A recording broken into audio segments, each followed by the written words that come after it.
Hello and welcome back to ReveloGM Games. I'm ReveloGM and we're here with RPGaDAY 2024, which also means I've been attempting to do this channel for a year. I kind of restarted it with RPGaDAY 2023 and went from there.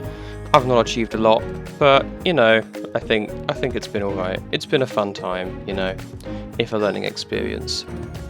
But we're back with another RPG a day from autocratic.com and castingshadowsblog.com.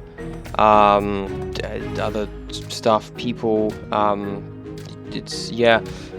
is RPG a day? If you don't know, well, it's the idea of getting people talking about RPGs in a positive way. For each day in August, you use the prompt to inspire a blog, vlog, or social media post to help celebrate everything great about our hobby with the tag hashtag RPGaDAY2024. Did I put the tag on them last year? I'm not sure. Anyway, so similar kind of vein to Shark Week, but more questions rather than content, and not quite as mainstream as that was. But hopefully, you know, this will maybe get a bit more attention this year. At least from the YouTubing community. I do see plenty of like blog posts and stuff about it, but that's less in the eye of what I'm on a lot of the time. Last year I missed a whole bunch at the start and then did like 3 or 4 videos total. I'm being a bit more prepared this year, but I'm still going to split them into larger chunks rather than doing them daily because I do not have the time to do all that. So we're going to do them in 6s, and then the final one will be a 7, because, you know, 31 days in August. Most of these seem quite interesting. A couple of them, I don't really know what they mean. So we'll see how that goes. We'll see how this does. Also, if you can hear a fan at all in the background, it is very warm where I am right now, and so you'll have to forgive that. But hopefully I've set it up so that will not be the case. But yeah. So starting off with the first question, number 1. The first RPG you bought this year. I went back and forth of this, trying to figure out what this probably was, because it's complicated. I don't often go out and buy TTRPGs these days. I mean, I do a bit sometimes, but usually it's through Kickstarter, you know, that I get them. And I've had a few of those, you know, show up. But I think that the first one I bought this year, or at the very least the first one I received this year, was the Pathfinder GM Core, which came out mid-November last year in America, and it was close to December in the UK. But I think by the time I got it, because of delays and stuff, it was January. And that's been a useful book. We've been using it on this channel for the Hexploration, and I've started doing a Pathfinder game in person recently. And we're using some of the rules in that as well there for that kind of stuff, for building up the campaign, and for using them for Renown. It's not called Renown, but it's basically like Renown, where, you know, you have a relationship score for your relationship with certain groups within the world, which is going to be quite useful for that game that I'm running. Maybe I'll talk about it at some point. But yes, I'm pretty sure that's what it was. Nothing else particularly comes to mind, because again, most of the time I am not buying these. I bought a few things at Dragon Meet at the very start of December last year, and again, Kickstarters show up whenever, but that's not quite the same story. I'm also trying to figure out what on earth is going on with this screen here, like the layout. Like, why are those 4 green bars? I don't know. Maybe I'm missing something. But hey. Question number 2 is most recently played. Very sadly, I played, as of right now... Oh shoot, but that's true. This is meant to be as of the 2nd of August. Okay, I'm going to do a very quick bit of research. The 2nd of August it's 2 weeks' time from today. There you go. I'm recording this on the 19th. It's going to be the same answer then, isn't it? The last thing I played will almost certainly have been 5th edition.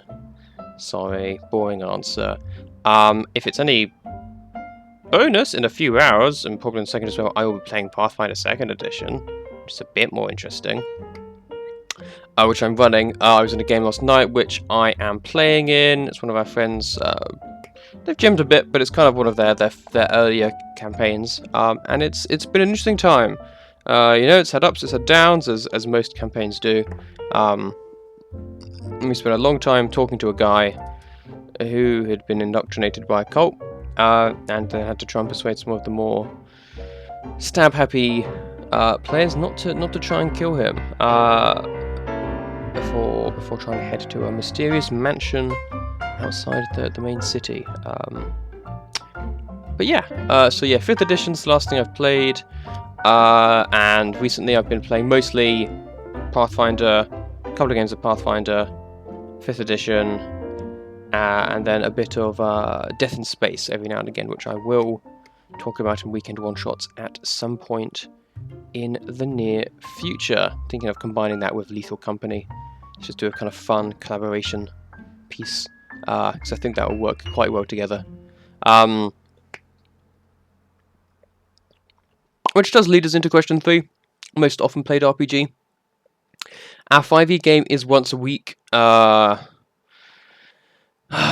Pathfinder game is usually once a week, and I have done an extra Pathfinder game now and again, so I suppose it's between Pathfinder 2nd edition, which is me running, and D&D 5th edition, which is me playing. So those are kind of your two answers there.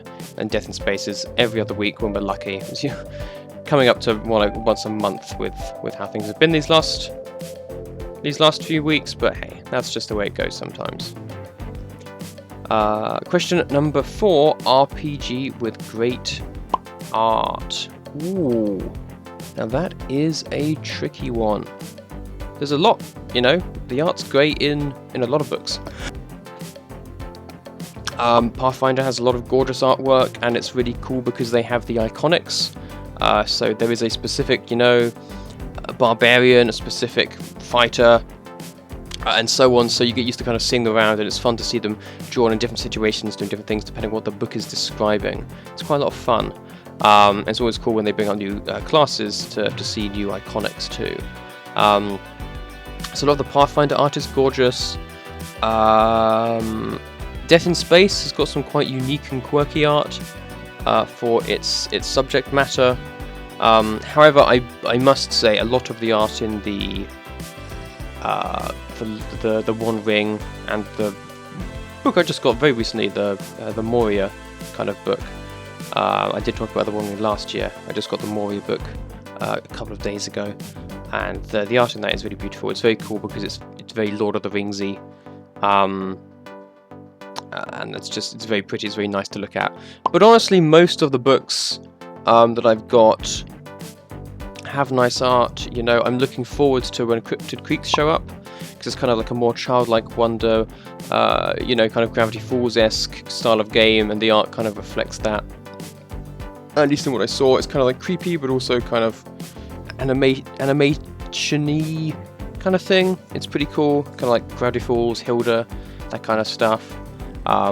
Which is another like touch point for me that I'm like, yeah, that's pretty cool. And then One Honk Before Midnight with all this geese themed stuff, again, excellent. So that's you know, have 4 answers, I suppose, for that one. Lots of great art in D&D books. Certainly adds to them and having them. RPG with great writing is question number 5. Now this is where we start to get into those questions where it's like, what does this mean? Does this mean the books are written well, or there's like good campaigns? You know? And I think it's another tricky one. Because Pathfinder comes to mind because the remastered rulebooks definitely are easier to read and understand with their sidebars and how they've restructured things from the previous core rulebook. So that's certainly been an improvement.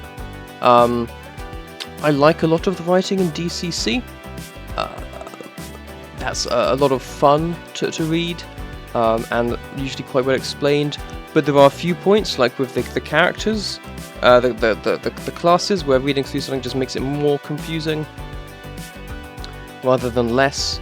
And I don't really know how that works, but that's certainly how it feels like it works, if that makes sense. It's like you read through something, you're like, well, it's just a big slab of text for your character abilities, rather than having them nicely listed out separately, and sometimes it can be a bit tricky to find things.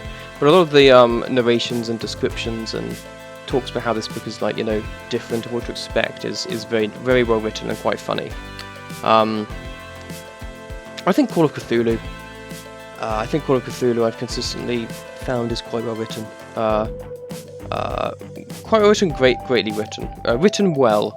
I rarely have issues, you know, reading things in that book and finding things that I need to read, or struggling through passages. It's all laid out very well, very easy to understand. And if we're going from writing from a story perspective, you know, there is a one-shot at the end of that, which is is a haunting into that? A lot of my favourite writing is in Call of Cthulhu stories, I suppose. Anyway, so if it's that, it's Call of Cthulhu. Otherwise, it's still probably Call of Cthulhu. But Pathfinder did a great job, I think, for the most part, with the updated. I've not played Player Core 2 or seen Player Core 2 yet. That's only just come out in America, and so not here yet. And DCC's got some very funny writing, I would say. Question number 6. RPG that is easy to use. Okay. There's a few options here as well. Definitely not a couple of ones I talked about before. I don't think Call of Cthulhu is tricky once you get your head around the deep percentile stuff, and I think Pathfinder is easier than people think it is, but they're still definitely not easy to use. DCC likewise is quite simplistic, but you don't need, but it's good to have extra dice. I think that can throw people sometimes. Same with OSE. If you're using THAC0 and stuff, it's, yeah, not really. Black Hack's pretty easy. It's kind of like rules light dungeon delving kind of system. Recommend it, definitely. It's a lot of fun and certainly a bit different. And still feels kind of like OSE, but less violent. Not less violent, but less brutal. Less deadly. But there's still a few mechanics in there that aren't explained particularly well because it's so rules light, or still take a bit to get your head around. So I think, honestly, I'm like Honk. One Honk Before Midnight doesn't seem too tricky, and same with Pels and Princesses, but I've not been able to read too much of those just yet. Pels and Princesses being a TTRPG where you are the quintessential princesses from, you know, like Disney stories where you've got, you know, magical powers and all that kind of stuff. Nonsense, but great fun. But sadly, I've not had a chance to fully read it or play it yet. And yeah, I've not read enough of Honk Before Midnight, but the Honk system seems rather simplistic, all in all. So I think I'm going to go with Death in Space, which at the very least, the way that our game master or whatever you're called in Death in Space, if it's got a special name, I unfortunately can't remember. Runs it. It's you mostly just do what you say you're gonna do. There's 4 stats that come up when you have to do things that are more, you know, specific. And if you fail, you get a void point, and you can use a void point to re-roll something. And when you roll, it just compares it against a number, and that's how you determine if you succeed or fail. If you fail when you roll with the void point, you get like a complication that like affects your character, like manipulates them, and that's basically it. That's basically what happens. And that's just, you know, that's fun. That's cool. I enjoy that. It's a fun time, and it is very simple, very easy to get into. They've got a wonderful character creation webpage thing, which does it all for you really quickly, because again, it's just essentially randomized. There's so little you need to do on your end, which is awesome. So yeah, Death in Space. Definitely worth checking out. Brought up a couple of times. And that leaves us to our final question for today. Number 7, RPG with good form. I have absolutely no idea what that means. yeah, like, is it like, oh, bravo, well done, you've done good stuff, or like it's just consistently good across the board, good business practices, it's always well written and well laid out and everything, and all that kind of stuff. I don't know. I really don't know. So again, I think Pathfinder is a good contender for this. I like Paizo as a company. They make good books. The books are very good quality. When I compare them to some of my 5e books now, they leave something to be desired in comparison. The art's great. The layout is vastly improved from the core before, and I didn't think that was horrendous. I like a lot of the system. Yeah, is that good form? I don't know. Yeah, that's really all I can say on that one. Again, I suppose Call of Cthulhu probably also fits into this category. I don't really know what it means. If anyone does know what it means, let me know below, and I'll add a comment of if I want to change the answer. But I think that's the 7, really. So there we are. That's the first 7. I was only supposed to do 6 and I've done 7. Wow, well there we go. I guess we'll do 6 the rest of the time. Start did you mean to go on, or something like that. Thank you for listening, or for watching, or for both, I suppose. It's been our first RPG a Day 2024 video. Get involved yourself. Leave your answers down below. Make your own video. Make your own blog post. You know, Facebook, or wherever you are. Post for it. Hashtag RPG a Day 2024. Let's get talking about RPGs and what we love about them. It's a fun thing to do. You don't have to make a video on it. You don't have to put yourself through that much work if you don't want to. But yeah, there we are. Thank you for watching. Like, subscribe, do all that usual stuff. And I will see you for the next week's worth, or 6 days, whatever I wind up doing, at some point in the future. Goodbye.